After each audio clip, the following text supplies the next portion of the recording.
Okay, let's be real for a second. If you're sitting there right now, maybe feeling this constant, low-level buzz of anxiety, just utterly scattered, overwhelmed, and literally pulled in 1,000 different directions, well, I want you to know you're definitely not alone. Actually, your focus hasn't just naturally faded away over time. It has been actively, deliberately shattered. And look, if we don't figure out how to rebuild those neurological defenses, we're gonna lose our edge as thinkers, as creators, and honestly, just as human beings. So let's dive into this explainer and figure out exactly what's happening to our brains. Consider this a real-time behavioral test. The challenge I'm giving you is deceptively simple. Can you watch the next 8 minutes of this explainer, full screen, at normal speed, without checking your phone, opening a new tab, or even looking away? Sounds easy, right? But I want you to pay close attention to the sheer physical discomfort you might start to feel in the coming moments, right as your brain absolutely begs for digital stimulation. Now, if you've been beating yourself up, blaming yourself for this lack of focus, you need to stop, right now. Just listen to the foundational philosophy of the platforms we all use every single day. Sean Parker, he was the first president of Facebook, openly admitted that their primary goal was to extract as much of your conscious attention as possible. Think about that. Your distraction isn't some personal moral failure. No, it is the highly successful result of a billion-dollar dopamine trap, engineered to literally drip-feed you neurochemicals every single time someone likes or comments on your life. To really grasp the severity of this neurological hijacking, we have to look back at the brain of the past. Media theorist Neil Postman called it the typographic mind, basically a neural architecture shaped primarily by reading books. You see, when you read, you aren't just passively absorbing words. You are forcing your prefrontal cortex to sustain long, intense sessions of serious, rational activity.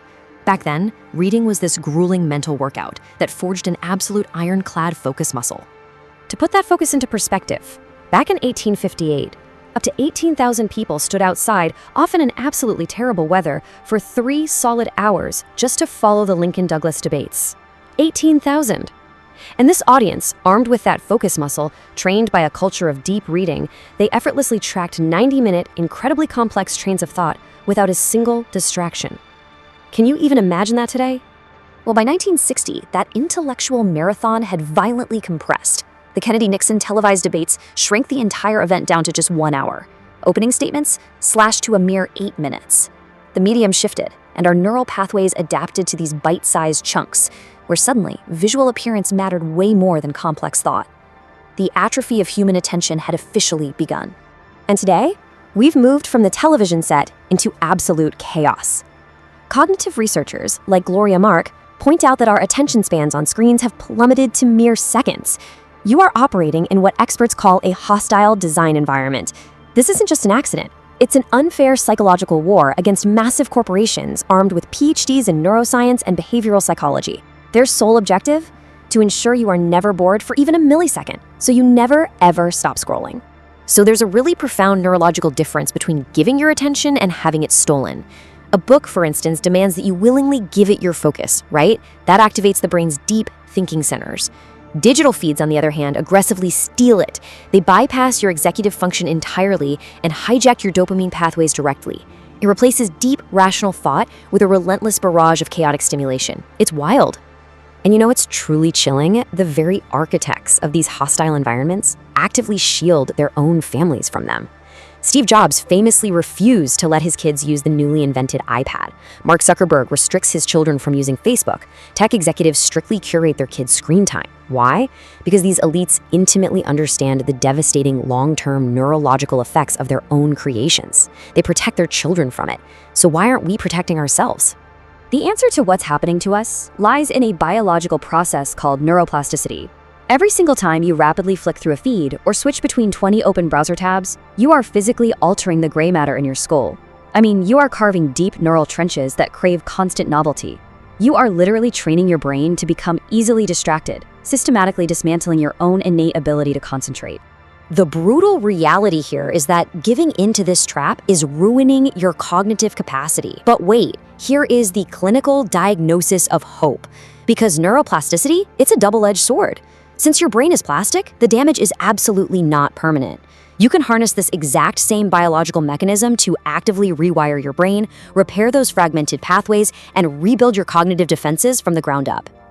Which brings us to your resistance arsenal. Drawing from the brilliant behavioral research of experts like Daniel Pink and Cal Newport, we're going to go over 5 concrete science-backed protocols. Think of these as your toolkit to mount a defense against these attention leeches and finally take back control of your mind. Protocol 1. Establish your baseline. Grab a physical book and run a timer. Just see how long you can actually read before your brain produces that compulsive, twitchy urge to check your phone. Push through the discomfort, but, and this is absolutely crucial, do not judge yourself. Whether it's 30 minutes or just 3 minutes, document it. Because you can only train this muscle by confronting exactly where your baseline is today. Moving to Protocol 2, ruthlessly eliminate the environmental triggers. Remember, your distraction is not a character flaw, it's an environmental hazard. So when deep focus is required, banish your phone to another room. Turn off every single notification. Close those 27 open tabs and restrict checking them to scheduled, rigid blocks of time. If the trigger is physically removed from your space, it simply cannot hack your dopamine system. Problem solved. Protocol 3 draws directly from computer scientist Cal Newport. Practice deep work rituals. You need to build sensory cues that trigger a conditioned neurological response. Light a specific candle, play a continuous ambient soundtrack, or maybe sit in a designated chair with a specific cup of tea. Honestly, the action itself is irrelevant. The repetition is what matters. You are Pavlovian training your brain to instantly recognize that, hey, it is officially time to lock in. Protocol 4 is all about mandatory recovery. According to Neuroscience, human focus operates in roughly 90-minute ultradian cycles. That means your peak cognitive capacity taps out at that hour-and-a-half mark. After that, human performance basically falls off a biological cliff. Elite performers do not view a 15-minute phone-free walk outside as a break from the work. They view it as a strict neurological requirement for the work. And finally, Protocol 5, reconnect your attention to meaning. Look, in a hostile digital environment designed to distract you, pure willpower will eventually fail. You're going to need a survival anchor. Before starting any difficult task, ask yourself, why does this matter? Who actually benefits from this? Write it down. Because purpose is literally the only fuel strong enough to keep you fighting the algorithm when those intense dopamine cravings hit. Remember Daniel Pink's stark warning here? The human brain was simply not meant to live life in 15-second digital increments. It just wasn't. This constant high-speed fragmentation leaves us agitated, exhausted, and completely detached from the deep, rational thought required to build a genuinely meaningful life. So, your brain is plastic, which means it is actively being rewired right now, at this very second. The real question is, who's doing the wiring? Are you going to let a hostile design environment and billion-dollar algorithms continue to steal your focus? Or will you initiate these science-backed protocols, remove the digital leeches from your room, and reclaim your mind?